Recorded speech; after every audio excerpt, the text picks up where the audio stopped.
ABOP, voorzitter Ronnie Brunswijk was dat, zoals Ernie Enig van onze redactie met hem sprak. Ik zei u eerder al in de inleiding dat we ook studiogasten hebben. 2 kandidaten zijn bij ons in de studio. Ryan Rosenblad van de Doe en Serena Esset van A20.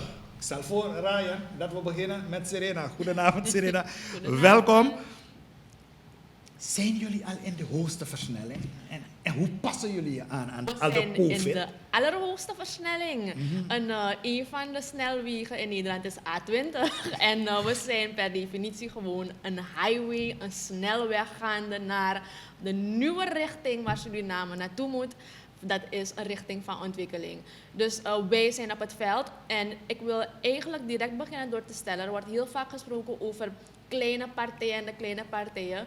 En ik vind dat eigenlijk niet goed. Waarom niet? We moeten praten, zeker voor wat A20 betreft, over een jonge partij. Want u moet begrijpen, meneer, wij zijn een van de enige 4 partijen die meedoen in alle 10 kiesdistricten. En wanneer je dat kan doen, dan ben je denk ik niet meer een kleine partij, maar een jonge partij. Ja. En dan moeten we het aan het volk overlaten om deze verkiezing te gaan bepalen wie de zogeheten kleine partijen zijn. Maar En wie niet. jullie voelen je niet klein. Nee, we zijn jong. Ja, maar we zijn jong. ik hoor je zeggen, A20 is een van de highways. En ik dacht, je zou zeggen, wij rijden pas op die highway van Daisy Bouterse. Nee, maar wij gaan op de weg naar transformatie van Suriname. Het is een nieuwe koers die ons gaat brengen naar hoogten die wij nog nooit gekend hebben in Suriname. Goed, zeg maar, COVID-19, een heleboel zaken moeten aangepast worden. Bijvoorbeeld, we merken geen massametings meer voor de partijen die massametings willen doen. Hoe hebben jullie je aangepast aan de situatie? Nou, wij zijn flexibel, we passen ons dus aan. En vooral is het belangrijk dat wij ons wel aan de regels houden. Wat wij doen, wij hebben via middels gebruik van social media, bereiken wij onze mensen. En voor wat betreft de mensen die geen internet hebben, zijn we gewoon op het veld. En we zijn landelijk op het veld, dat betekent landelijk vanaf Nikeri tot Amarawena zijn we op het veld. En iedereen gaat op het veld, voorzitter, ondervoorzitter, iedereen is op het veld. Oké, goed. Vanavond, Ryan, mogen we niet meer zeggen, kleine partij richting Serena, want anders hebben we beide een probleem. Zeg maar, Doe. Jullie timmeren al een poosje aan de weg. Hoeveel invloed heeft COVID-19 op jullie campagne? Nou, ja, zoals Serena het aangaf, je gaat je aanpassen aan de nieuwe realiteit. Want de COVID-situatie brengt een nieuwe realiteit met zich mee. Net wanneer we dachten dat we een beetje konden verslappen, krijgen we vandaag het nieuws dat er toch nog een nieuwe case binnen is. Maar goed, inderdaad, het vraagt gelijk van je dat je dus flexibel denkt. Dat je gaat richting elektronisch mensen bereiken. Middels applicaties zoals Zoom, Teams, WebEx, etc. Maar natuurlijk, ja, je ziet het namelijk ogen een beetje moe. Dat betekent echt dat we gewoon dagelijks over de straten van Paramaribo mensen huis aan huis bezoeken. Dus campagne voeren is gewoon altijd onze stijl geweest. Dat wij de mensen in hun ogen aankijken. Dat we de mensen benaderen. Mensen moeten je in je ogen kunnen aankijken. Dus voor ons is het nooit een grote massameting geweest. Dat hebben we nooit gedaan. Dat was niet onze strategie. Wij willen mensen zien. Je moet een connectie maken met iemand. Zo alleen kan de persoon zien als je het oprecht meent met ze. En lukt het om die connectie te maken? Ja, absoluut.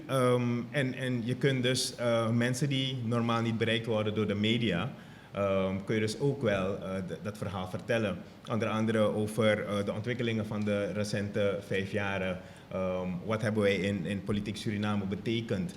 Onder andere de anticorruptiewet, wat nu wordt toegepast, maar nog een heleboel uitvoeringswetten niet kent. En een heleboel organen die in stelling moeten worden gebracht omdat zeg maar de papieren tijger dat de anticorruptiewet is, daadwerkelijk vorm te gaan geven. Ja. Dus het tête-à-tête hebben met de mensen, echt de mensen in hun ogen aankijken en praten tot ze.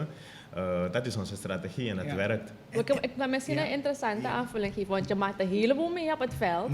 En een van de dingen is, wat wij hebben gemerkt, is wanneer je de mensen ziet met een heleboel vlaggen thuis. Wij liepen bijvoorbeeld langs met mensen met een heleboel vlaggen en dan ben je een beetje twijfelachtig, want je denkt, oké, die mensen hebben kennelijk duidelijk hun keuze al gemaakt. En die dame riep ons van, nee hoor, jullie kunnen komen, vlaggen stemmen niet. Ik dacht, dat is een goeie, vlaggen stemmen niet. Dus je ziet allerlei dingen in het veld wat duidelijk erop aanduidt dat Suriname klaar is voor iets nieuws. Ja, maar Surinamers zijn geen domme mensen. We leven in een wereld van intelligente mensen. Surinamers zijn intelligente mensen. En ze gaan zich ook aanpassen aan de situatie. Een heleboel mensen zetten de vlaggen op omdat ze pakketten krijgen. Alleen omdat er een vlag daar staat. En inderdaad, ik ondersteun die notie ook wel dat je gewoon geroepen wordt. Wij laten ons niet afschrikken door vlaggen. Hebben we nooit gedaan. Zelfs waar er een vlag is met een kandidaat, zijn we geweest. En we hebben opmerkingen gehad van, wat? Jullie lijst ziet er bijzonder mooi uit. Uit de mond van een andere kandidaat. Dus ja, goh. Is het niet zo dat die mensen, ik noem het verkiezingssouvenirs willen hebben? Want met de ervaring, mijn ervaring leert ook van na de verkiezingen, dan zie je de mensen toch wel aardig pronken met de truitjes en alle gadgets van de verkiezingen. Je hebt er wel een paar die het leuk vinden en die voor hun deur hebben ze alle vlaggen. Maar goed, Doe is nooit een partij geweest met bommen vol geld en grote sponsoren. Wij verkopen zelf onze campagnemateriaal aan onze leden en onze sympathisanten. Dus we hebben geen truck vol met petten en truitjes om te verdelen. Wij komen en wij geven de boodschap en dat is belangrijk. Ja, waar goed. sta je voor? Ja, goed. Serena, wanneer heb je het gevoel als je zo van zo iemand weggaat van hey, deze gaat toch wel A20 stemmen? Ze zeggen ons. Ja? Ze zeggen ons. En jullie geloven dat ook? Ik geloof het, ja. Want kijk, zoals ik al eerder zei, wat wel duidelijk te merken is bij het volk, is dat het volk heel erg teleurgesteld is. Wat ik ook begrijp. Want ook ik ben enorm teleurgesteld. Want ik had niet op mijn levensprogramma dat ik de politiek in zou gaan. Maar wanneer je ziet hoe onze Sweetie Sranang zo achteruit gaat, dan zeg je nee. Ik kan niet meer staan aan de kantlijn en toekijken hoe ons mooi land dat vol potentie zit op deze manier bijna wordt geruïneerd. Dus dat gevoel delen andere Surinamers ook. Men is in het begin soms een beetje twijfelachtig, omdat men denkt, ja, die andere mensen hebben ons zoveel beloofd, maar wat gaan jullie ons beloven? En wat wij hebben gemerkt is het moment dat we beginnen met onze boodschap. En onze boodschap is één van hoop, want wij hebben 3 pilaren. Wij strijden tegen het fundamenteel onrecht.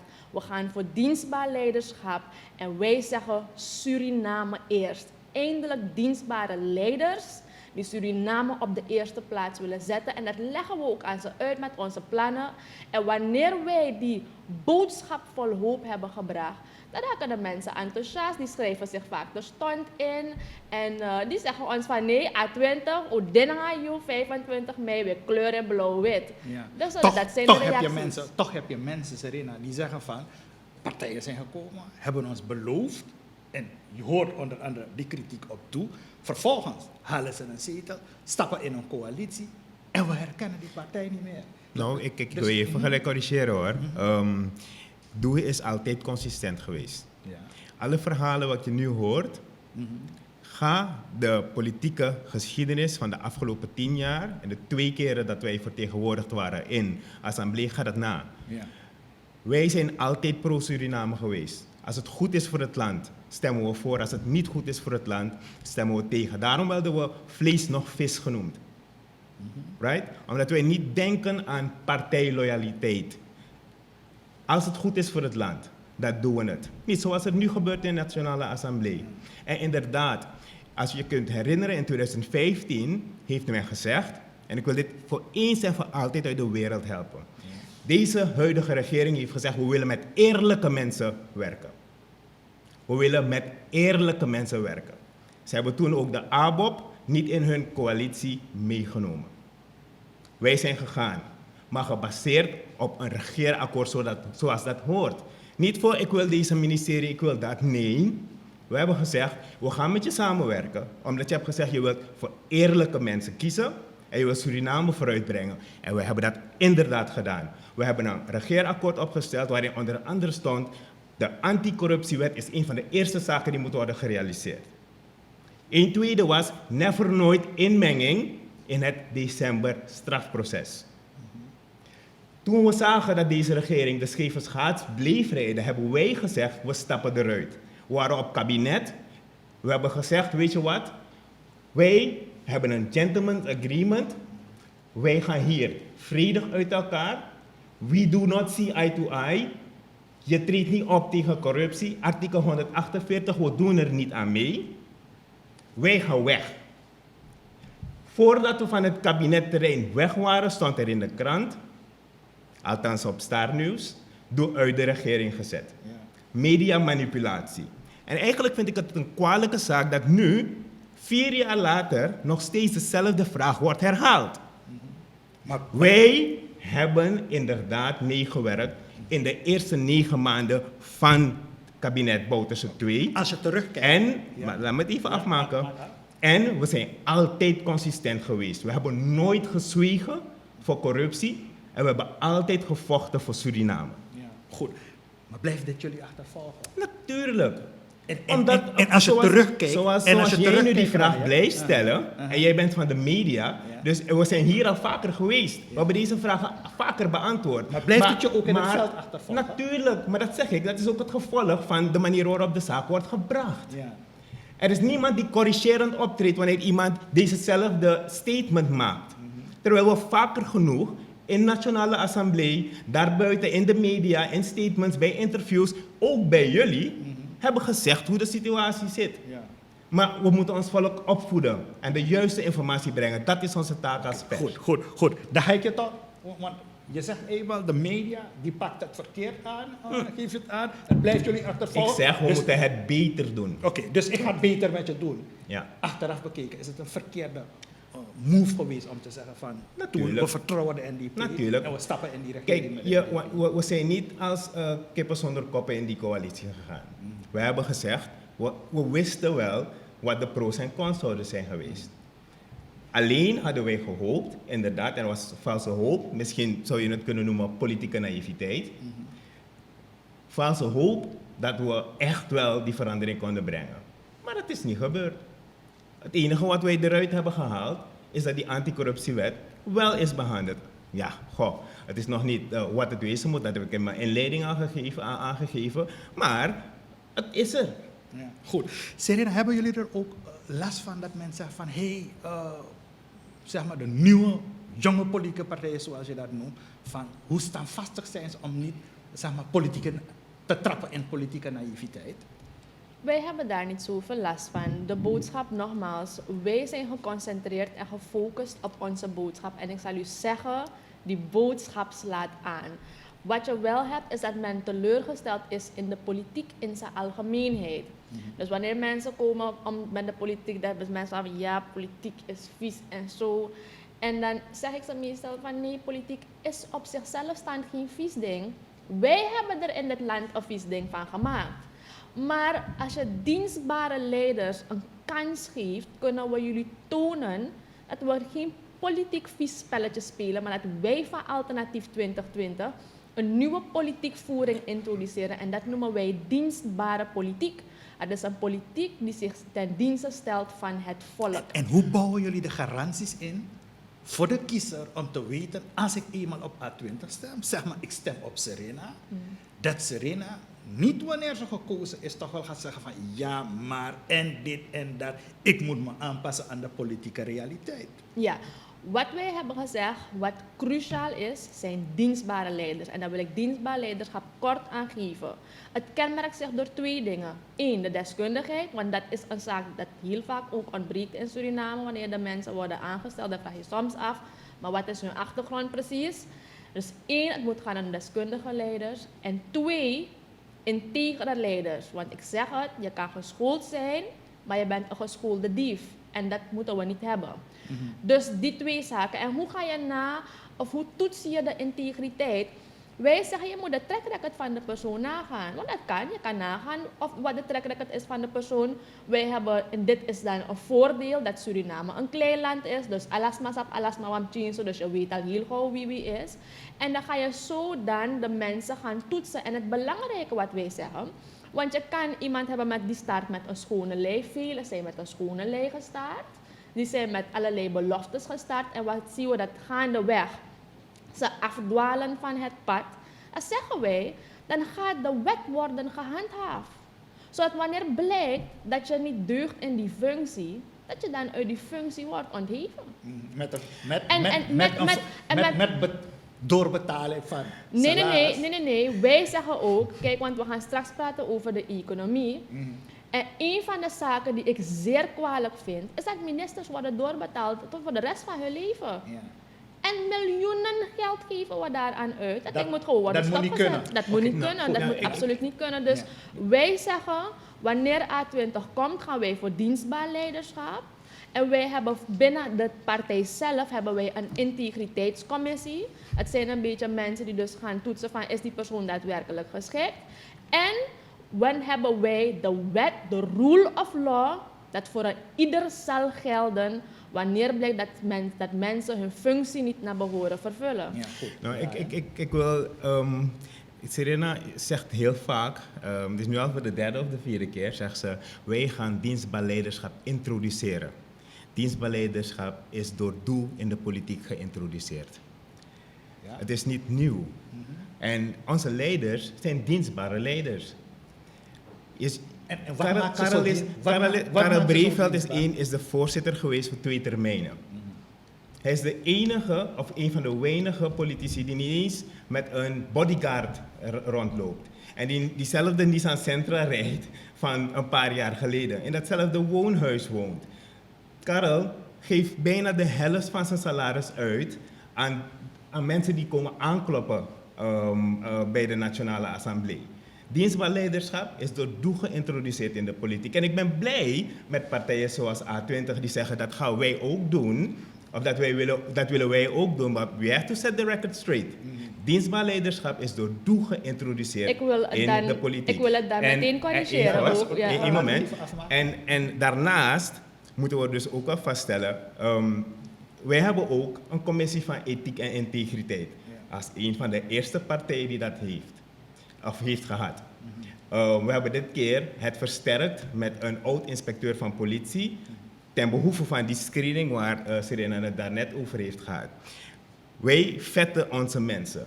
Het enige is dat op basis van bepaalde druk iemand zijn ware aard naar buiten kan komen. Want je kan niet zien wat in iemands hart is. Belangrijk is dat je optreedt. En daar deel ik wel de mening van Serena. Je moet optreden. En dat is in Suriname een van de grootste fouten die wordt gemaakt. We bedekken alles met de mantel der liefde. Wij hebben bijvoorbeeld, toen Dodson heeft besloten om te blijven in de coalitie, omdat de president zijn ontslag niet heeft geaanvaard, hebben wij hem naderhand gerooieerd uit de partij. Omdat je ons niet meer vertegenwoordigt. Je hebt meegestemd met artikel 148, dat gaat tegen onze principes. Wel, dan gaan we je rooieren. En inderdaad, jullie zijn nog niet in de positie geweest, maar als je handelt, zoals je zegt, als je echt handelt, dat kenmerkt nou een volwassen partij. Dat is nou dienstbaar zijn aan de Surinamers. En ik wil het heel goed gesteld hebben. Doe meent misschien zich dienstbaar te hebben opgesteld, maar wij van Alternatief 2020 zijn de eerste partij die vanaf het begin dat ook gecommuniceerd heeft aan die samenleving. Wij hebben in onze statuten, in ons verkiezingsprogramma, en wij hebben dat ook vanaf het prille begin ook gezegd. Wij zijn gekomen met de terminologie fundamenteel onrecht. En vanaf A20 is opgericht, ziet u dat een heleboel partijen nu praten over dienstbaar leiderschap. Maar als u het nagaat, misschien, het komt niet tegen, dat is wat Ryan uitlegt en dus mensen aangeven wat zijn mensen gedaan hebben van de partij. Prima, dus misschien zeggen ze nu, oké, dus kennelijk voldoen ze aan een noemer van dienstbaar leiderschap. Maar Alternatief 2020 is de partij die dat vanaf het begin aan het volk heeft gezegd. En wij zijn ook gekomen met fundamenteel onrecht en dienstbare politiek. Als je zegt fundamenteel onrecht, dan kan ik je gelijk geven. Maar ter wille van deze discussie, want het is een lange avond en we moeten nog over de economie praten, wil ik je een kopie van ons campagneplan van de voorgaande verkiezingen geven toen A20 nog niet bestond. Goed. Zodat je wel kunnen lezen dat daar daadwerkelijk over dienstbaar leiderschap is gesproken. Goed, lijkt me goed dat je dat doet. Partijen. Lijkt me goed dat je dat doet, Ryan. Toch de kwestie over de economie, want er is een heleboel te doen met onze economie. Wat doel betreft, Hoe willen jullie dat zaakje op orde krijgen, die economie van ons land? Ja, nou, het is een immense taak, moet ik zeggen. Omdat je niet weet wat je gaat aantreffen. Op dit moment zitten we met torenhoge schulden. Leningen waarvan we niet eens weten als ze nou wel of niet, hoe hoog die leningen zijn. En het planbureau, rekenkamer, niemand kan je dus echt de juiste cijfers geven. Wanneer we eraan zitten, gaan we dus een inventarisatie moeten maken van die leningen. Dat is de eerste stap. Vervolgens ga je moeten herschikken, die leningen moeten herschikken. En we hopen dat we met binnen, zowel buitenlandse partners, kunnen komen tot concrete plannen voor de komende 5 tot 10 jaar. Om ervoor te zorgen dat onze economie draaiende wordt gehouden. Dat wij investeren zeker in groene economie. De Surinamics-gedachte, Suriname eerst. Dus Suriname voor de Surinamers, door de Surinamers. Het ontwikkelen van onder andere de medisch toerisme bijvoorbeeld. We hebben zoveel medicamenten hier in ons bos. We zijn het groenste land van de wereld. We moeten dat benutten. En je hoeft niet zoveel te doen om die productie op gang te brengen. NOB moet versterkt worden. Infrastructuur moet versterkt worden, zodat lokale producenten en ondernemers de gelegenheid krijgen om businesses te starten. Onze economie moet een heropstart maken en we gaan daardoor, wanneer we investeren in onszelf, minder hoeven te importeren en hier lokaal produceren en consumeren, zodat we nog meer kunnen genieten van onze eigen rijkdom. Een van de zaken die er moet gebeuren is, zaken moeten opgeleid worden. Je hebt het over de leningen en dergelijke, maar er zijn ook nog een heleboel andere zaken. Bijvoorbeeld, dwarsstraatje pak ik met het ambtenarenapparaat. Hoe kijkt u bijvoorbeeld dat tegenaan? Ja, maar dat is het toch. Het is een holistische benadering. Je kan niet zeggen, je weet dat nu er zo rond de 50, als het nu niet 60.000 na deze verkiezingen zijn, mensen in overheidsdienst zijn. Het apparaat is log. Dus je gaat moeten saneren. Maar hoe doe je dat? Je moet die mensen redirecten. Zoals je nu de medische sector moet gaan ontwikkelen, medisch toerisme moet gaan ontwikkelen, je wilt mensen in de productiesectoren, je moet plannen hebben om die mensen te redirecten naar die sectoren, zodat je dus mensen niet broodeloos maakt. Maar één ding is heel erg belangrijk, het drukt te veel op de last van onze overheid, dat er zoveel salarissen worden betaald van mensen die thuis zitten. Dus dat moet anders. We gaan gewoon redirecten, maar dat is wel een van de meest belangrijke zaken. En als je met internationale partners, ik noem maar wat, IMF gaat praten, is dat een van de eisen die worden gesteld. Saneren van je overheidsapparaat en zorg ervoor dat onder andere, en dat is een moeilijke, de subsidies worden afgebouwd. Ja. Dus je gaat er, hoe dan ook, zal je een concreet holistische plan moeten hebben om af te komen van al die werknemers die bij elke verkiezing worden aangenomen en niemand die thuis wordt gezet of niemand die een andere optie wordt aangeboden. Goed, Serena, hoe willen jullie de economie ordenen? Ja, wij gaan, ik laat me dit eerst zeggen, dat is belangrijk. Wij gaan van A20 ook voor een technisch kabinet. Het betekent dat het de mensen zijn die zullen worden aangesteld voor de functies. Dat zullen zijn de mensen die daarvoor echt deskundig zijn. En wij gaan dat niet alleen bepalen vanuit onze gelederen, nee.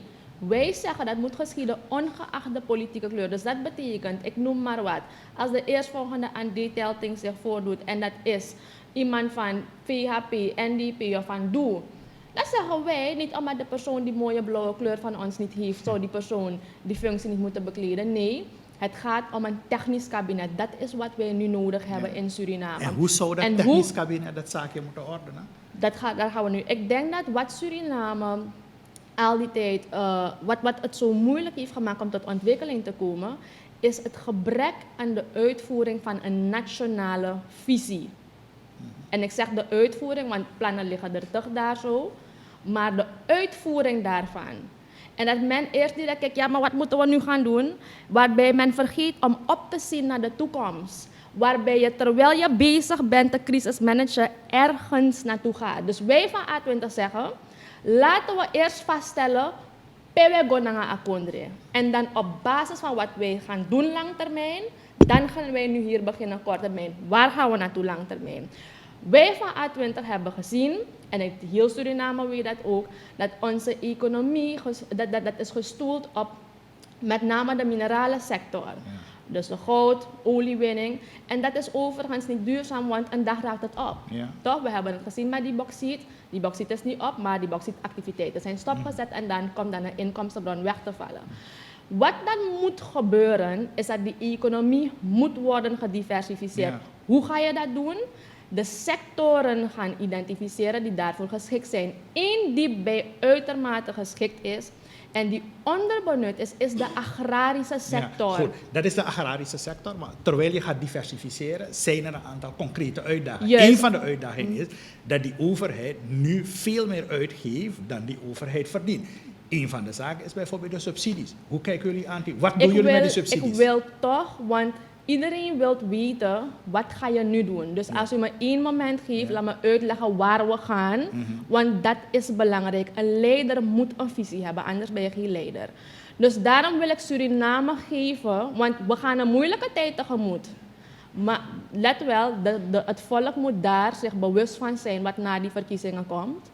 Dat we een moeilijke tijd tegemoet gaan, maar er is hoop. En die hoop zit in wat de toekomst brengt voor ons. Wanneer je gaat kijken naar die agrarische sector, dan wil ik heel kort alleen maar noemen bijvoorbeeld de bijenteelt. De bijenteelt, de inkomsten daarvan zijn nu $600.000, maar wanneer je dat goed op poten brengt, heeft onderzoek uitgewezen dat je daar ongeveer 200 miljoen uit kan brengen. Wanneer we kijken naar die kippenteelt, waarbij er zoveel wordt geïmporteerd, wij zeggen nee, wij moeten gaan tegen 100% lokale productie en de infra is al behoorlijk daarvoor in Suriname. Wanneer we kijken naar kokos enzovoort. Oké, dat zijn allemaal... Dat is onze lange termijn. Oké. Op basis daarvan gaan we nu gaan nagaan, wat moet nu gebeuren, zodat we die crisis kunnen managen en de zaak gaan stabiliseren. Een van de zaken die nu moet gebeuren is die subsidies. Wat doen jullie daarmee?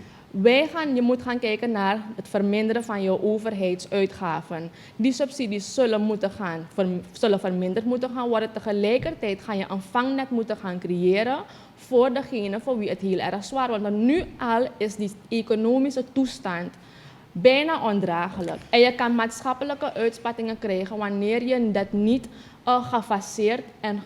gefaseerd gaat doen, waarbij de mensen het niet meer kunnen dragen. Dus wij zeggen, je moet terwijl je gaat kijken naar het inkrimpen van die subsidies, moet je gaan richting het creëren van een vangnet. Nou, tegelijkertijd, het zijn niet alleen je uitgaven die je moet verminderen, maar je inkomsten moet je nu direct ook gaan vergroten. Hoe doe je dat? Ja. Door bijvoorbeeld te gaan kijken naar het verminderen van die salarissen van die ministers, noem ik dat. Dus het stopzetten van al dat soort onnodige uitgaven. Wanneer we kijken naar grond. Er is hectare grond, mensen die er mee speculeren. Dan ga je zeggen van nee, laten die mensen die zoveel hectare grond hebben, laten ze nou naar rato daarvan ook behoorlijke kanonrechten gaan betalen. Goed, dat Een zijn concreet ding wat je creatieve zou kunnen manieren doen om op dit dus... moment afsluiten. om Serena te helpen, de wet BTW.